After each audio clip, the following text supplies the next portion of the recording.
the run, you help keep our defense off the field, and that's what we're trying to do early. And we said, you know what, we better pick this up, start chunking around a little bit more, as the game went on.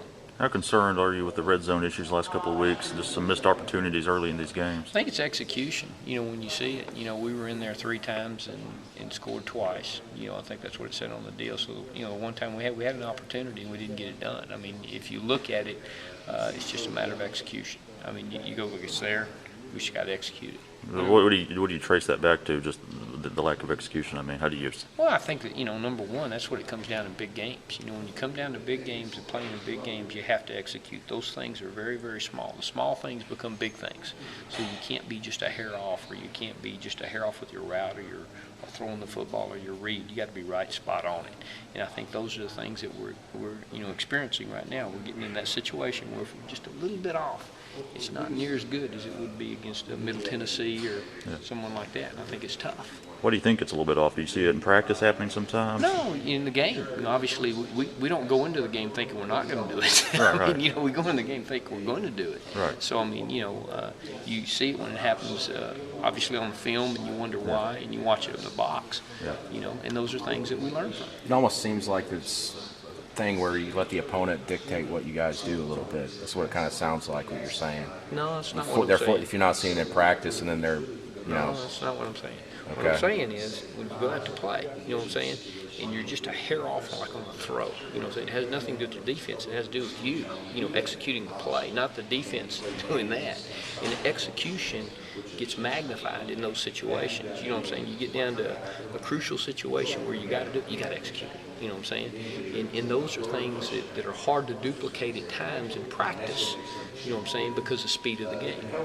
And so those things, we're learning through that as we go through that. We're having that process. So I think it's something that, we're going to get better at. I really feel good that we're going to get better at it, but we just got to keep going. And again, we're in the meat of our schedule. We're starting to get into some guys that are getting after it. Like LSU, they got a good defense now. Alabama's got a good defense. Teams have 2+ months of scouting on y'all right now. There's no doubt. I think that's big, and we do the same thing, with them, and we try to get those matchups. And I think it's big. How concerned are you with your offensive tackles right now, especially going up against Mingo and Montgomery this week? Well, they're good players.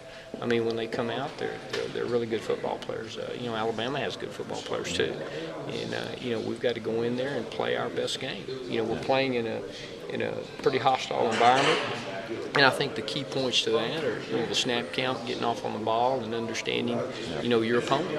What's the most difficult thing this week? Is it mentally helping the offense recover from 2 straight subpar games, or is it just preparing for the physicality? LSU's good, obviously. What do you have to worry about the mental aspect of keeping the offense up, or is it just mostly preparing for LSU? I think mostly it's preparing for LSU. Each opponent's different, so you have to prepare in different ways for each opponent. And I think that's the big part. We're going to go through this week of practice and get after it and see. I can answer that question at the end of practice, right. At the end of the week. But right now we've got to go in. We've got our plan. We've got it up on the board. We're going to get together with our players, present the plan to them. When you present a plan to kids, they'll let you know if they like it or they don't like it by practice. When you see the repetition, you go over and over again. If it doesn't look very good, then obviously we're not going to use that. But you don't see Tyler getting gun shy on his routes or anything just because things aren't working. No, I don't. I really don't. Well, the receivers getting the separation you were looking for, because Dan mentioned that Tyler, some of those standing in, he was waiting for a little long, for the guys. For some separation, yeah. Again, we're starting to play those guys that are very gifted on the defensive side of the ball. So, the separation now gets tighter and tighter. You're getting more to an NFL game. From me to you right now, separation in the NFL, where we're starting to get into those types of games, where separation is, those tight windows, and you got to put them in those spots. Well, what do you see from Arcito after a slow start? He seems to really just be establish that consistency there. Well, so far, again, we're about in the meat of our schedule. We're starting it off right now. We're starting to get through some pretty tough opponents, and we need to keep improving and keep getting better. For them to make a judgment now wouldn't be fair to Arcito, wouldn't be fair to any of those guys. They're doing a good job. We just need to keep improving, because obviously the competition is going to keep improving. But how dependable is Arcito really? Good. I guess really all 3 of those guys. Good. It seems like Good. Again, the relationship between a quarterback and receiver is a must. And I think it's very, very good. And, Tyler trusts all those guys, and so does Dak. So that's a good deal. Perkins, the run game, really good for the majority of the season. The last 2 games kind of struggled a little bit. Is that a byproduct of, like you said, probably the 2 best defensive lines you've seen too? Yes. And then I assume it's important to get him back going as well. It is, but what you said, you nailed it. I think, the 2 last opponents we played, we played Alabama. They were leading in every statistical category defensively. Now we play LSU. They're second. So, it's part of living in the SEC, and that's why you came here to play. Do you sense any frustration from him on that part? No. I think it's more of a competition based. He comes out looking forward to playing against LSU in a great venue. Sounds good.